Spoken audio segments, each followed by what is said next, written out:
everyone, that 1995 here in the video game fanfic plot with a new chapter for you all in the Transformers Prime Stay by Jessica Marie 72 on Wattpad. Now on to the story. Preparations. 5 days later, we were back at the Autobot base. Optimus was out on recon, and Bumblebee was back in town, watching over Jack and Raph. Maiko and I stepped out of Bulkhead's vehicle form after he'd pulled into the base. I was laughing at the conversation that had developed during the ride with Maiko. Somehow, we had this habit of indulging in some odd laugh-based disagreements. Okay Maiko, you're right. Bulk's the coolest truck ever. Well, off-roading truck, anyway. I think Optimus takes coolest truck title. It was pretty much the biggest concession I was willing to make. Optimus was, well, Optimus.16. PFFT, no way. Bulk's the best, Maiko insisted. I expected as much from her. She was as stubborn as I was, honestly. It was one part annoying, one part fun, and a dash of hilarious because we never took these situations too seriously. The large mech I'd come to know as Bulkhead transformed once we'd exited HJS vehicle mode and gotten a safe distance away.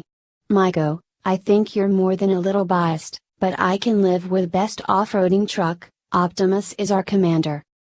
Oh, Bulkhead. You're supposed to argue that you'll always be the coolest truck ever. She exclaimed, slouching in disappointment as she looked up at her guardian. Well, I'm not the only living truck out there, he reminded her. I tried not to snicker. Told you so. That, however, I couldn't resist, and grinned when Maiko loosed a groan, sounding a bit angry, but she had a hard time keeping a smile off her face. When I raised an eyebrow to question her reaction, she merely stuck out her tongue. I shrugged a response and walked over to Ratchet's work area. Any progress? Actually, yes. Unfortunately, RC's been here for days now and Bumblebee's been doing double shift, so Raph and Jack have been having sleepovers each night to make easier. Well, that was fairly comical. I wondered what their parents thought of this. Of course, Ratchet's news was still good news.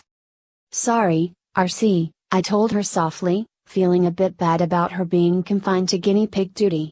She sat up on the table she'd been stuck on during the preparation period at the sound of my voice, or more likely, my apology.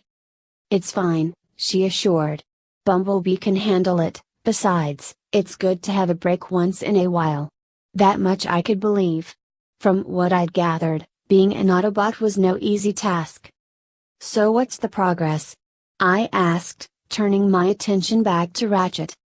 We nearly have the shell ready, he informed, still staring at his screens. Was it just me or did he really like those screens? They must be good company or something. Since this is a constructed Cybertronian, I've altered it so that you have several options for your vehicle mode. You will be a bit taller than RC and you'll have a bit more bulk, but nothing too noticeable. 8. Well, that seemed a tad concerning. When you say a bit taller and a bit more bulk, how much height and weight are we talking about here? I asked, my head gaining a slight tilt. Approximately 5 feet 8 inches, and a few hundred to possibly 1,000 of your human pounds, Ratchet informed. Well, more than my height and up to the weight of a small car was a little extra height and weight. Holy scrap. And how is that going to give me options? Hey, it was a fair question to ask, right? He didn't seem pleased to answer me, like the answer should be obvious with the way he groaned, but he did anyway. With the alterations you'll be able to choose from a bike like RC, a small car, or even a form of air travel. Nice. I tried to keep it short, but I was ecstatic about this, if a wee bit nervous. Tracy, Maiko whined, stop playing with Dr. Boring and let's go for another dune bashing in Bulkhead. Unfortunately, Bulkhead attempted to put a dent in that plan. Maiko, don't you have homework? Oh, Bulkhead, you know homework isn't that important, Maiko insisted. Maiko, you need to do your homework if you're ever going to graduate, the large green mech rebuted, though he wasn't angry. Despite his size, he never seemed to get angry with her. Come on, can't I just get turned into an Autobot like Tracy? She asked, trying her luck on the issue. The answer came from, as she would say, Dr. Boring. No, the resources needed and the process itself is going to be extremely complicated. It would take a while before we can do it again. Oh man, Maiko whined again, crossing her arms with a pout.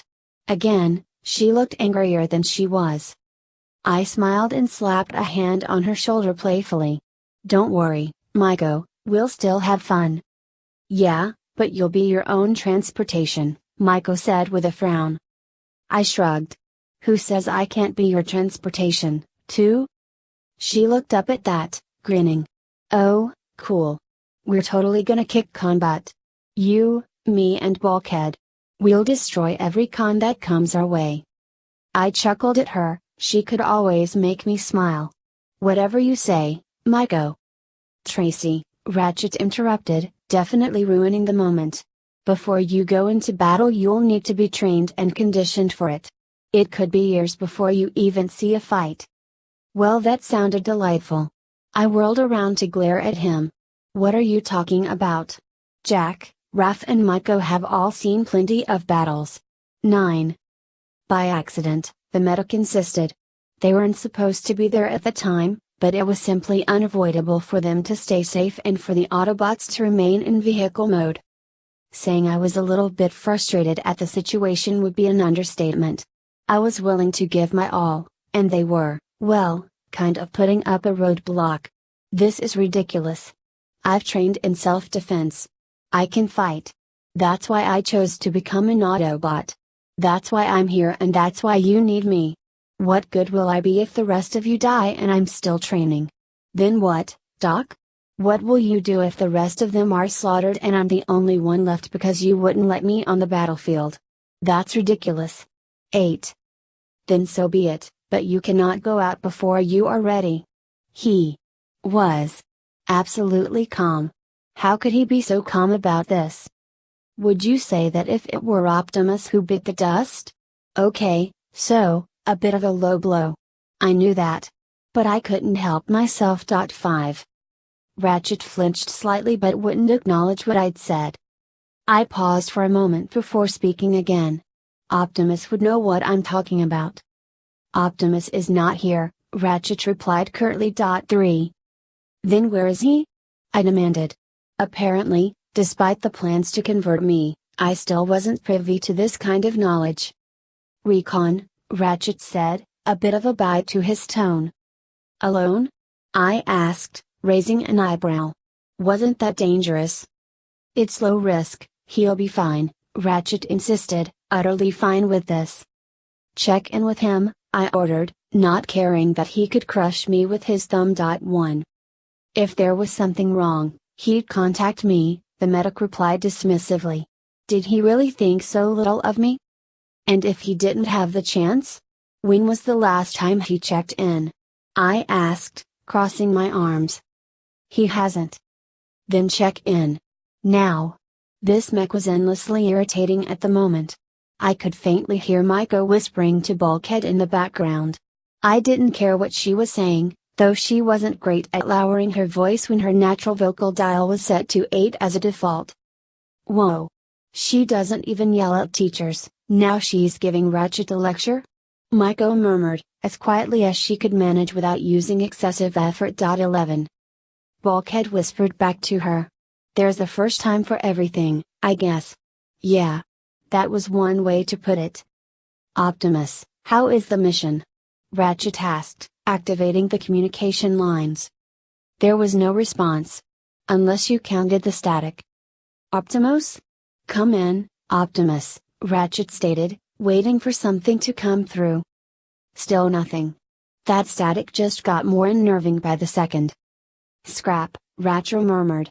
Bulkhead, RC, I'll start the ground bridge, go find Optimus. He entered the last coordinates and activated the ground bridge, not bothering to acknowledge me right now. RC got up stiffly to leave with Bulkhead. Hope he's not in deep scrap, she muttered disapprovingly. I'm not feeling too flexible right now. RC? Bulkhead? They looked back at me curiously. I guess they hadn't been expecting me to speak up. I hadn't been expecting it much, either. It just sorta happened. Be careful. I need every single one of you in the coming times. I couldn't imagine anything happening to any of them. I needed their wisdom and leadership. RC kneeled down in front of me, apparently guessing my train of thought. I was scared to lose them. And scared at the thought of losing Optimus. I felt guilty about delaying their departure. We'll be back, and we'll bring Optimus, I promise. I'll hold you to that, I told her quietly. Time to go, RC, Bulkhead told her. She got up and left through the ground bridge with him without waiting anymore. I shuddered a little and rubbed my arms. He'll be okay, right Maiko? Of course, Tracy. He's Optimus Prime.